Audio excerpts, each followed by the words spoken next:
There's one bad habit that is secretly hurting your relationship, and it's not what you think. You might be doing it right now, thinking you're being loving and supportive, but it's actually pushing him away. And I was so guilty of this in the past. What if I told you the very thing you think is helping the relationship, like being too nice, putting him first, and doing everything for him, might actually be the thing that's slowly destroying the passion, the balance, and the connection between the two of you? Sounds counterintuitive, right?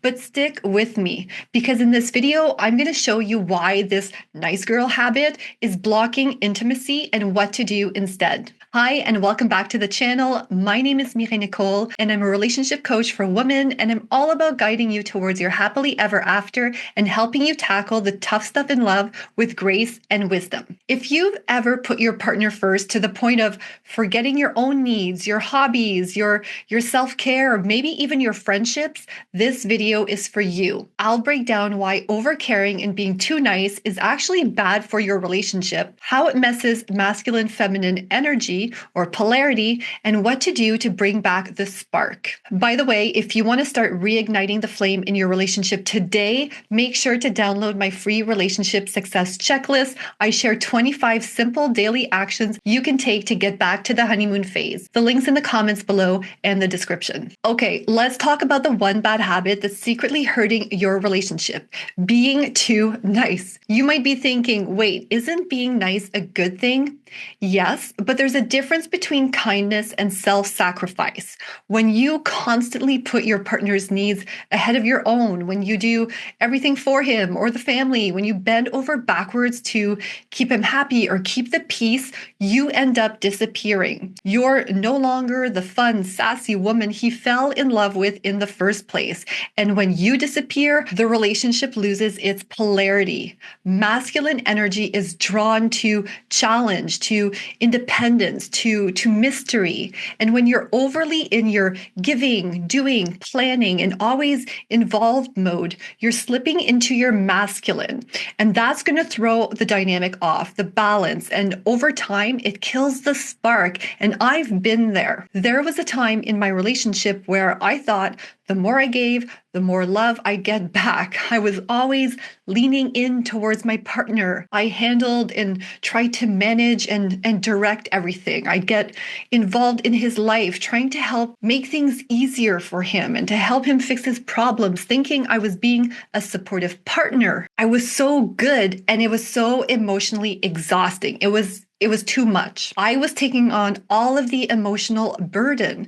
And what I didn't realize was I was putting all my energy into loving him and none into loving me. I thought I just had to love on him and he would love on me and we'd be all good. But the result, the more I gave, the less it seemed like he gave. And the harder I tried, the less he seemed to show up and the more frustrated, resentful, and invisible I became. What I discovered is that the secret is to be intentional rather than hyper-focus. And there's an important nuance there we'll talk about. By the way, if this video is resonating so far, I highly recommend you watch my other video called Why Men Start to Care When You Stop Caring. I go even deeper into why pulling back, in a healthy way, of course, can actually reignite the relationship and draw him closer. I'll link to it up here. Now, here's the psychology behind it. When you're always anticipating his needs, when you're emotionally overinvested, you create a dynamic where he doesn't have to show up for you and he'll feel mothered. He also doesn't get to show up for himself. You're doing all the emotional labor. You're filling every gap. And in doing so, you remove the natural tension that keeps that relationship exciting, alive, and balanced. So what do you do instead? You reclaim your feminine energy. You put yourself back into the center of your life, because when you're living fully, prioritizing your needs, nurturing your body, following your passions, spending time with your friends, you become magnetic again. He doesn't have to come towards you. He wants to come towards you. And this is where the intentionality comes in. You want to do this in a way that doesn't repel him or push him away. You don't put yourself yourself, back out in center in spite and with the ulterior motive of getting something out of him, you do it for your own happiness and the betterment of your relationship. The goal is actually to bring you guys closer together,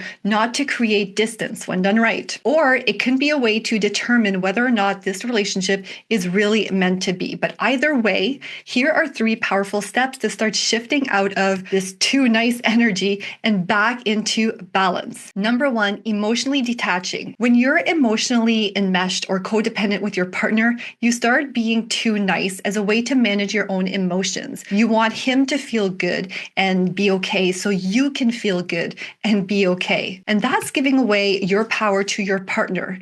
And chances are he never asked for it. It puts unnecessary pressure on him and on you. So the first way to stop this bad habit of overcaring is to learn to emotionally detach with love and kindness and to start observing rather than absorbing your partner's emotions so you don't lose sight of how you feel and you don't get sidetracked from doing the things you want to do that make you happy. I have several videos on this topic of emotional detachment on my channel, so I won't go into detail here today, but you might want to check them out in my emotional intelligence playlist. Number 2, recommit to your own life. Reclaim your hobbies, your health, your joy.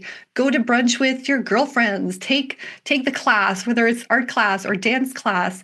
Get, someone to babysit the kids if you have to. Light the candle, read the book, take the bubble bath, whatever it is that fills your cup. When you fill yourself up, you stop needing the relationship to complete you. And from that place, you can actually receive love and not chase it. Your energy shifts, you vibrate differently, your sense of joy comes back, and you become attractive AF. Practice saying no, even to small things, so you can start saying yes to yourself. You don't need to be mean or cold when you do it. You just need to create that space for you and just do it in a warm and loving way. Saying no creates boundaries and it builds self-respect and it sends the message that your time and energy matter. You become more valuable because you're not always available. I remember a time when I was in this phase of just being hyper-focused on my relationship and my partner and trying to fix it. And it was during years 3 and 6 where we were really struggling. I was out with some girlfriends and one of my girlfriends was saying, hey, do you know what? We should do a girls' weekend somewhere. And I got super, I don't know if the right word is triggered, but I froze up and I got all tense and I got all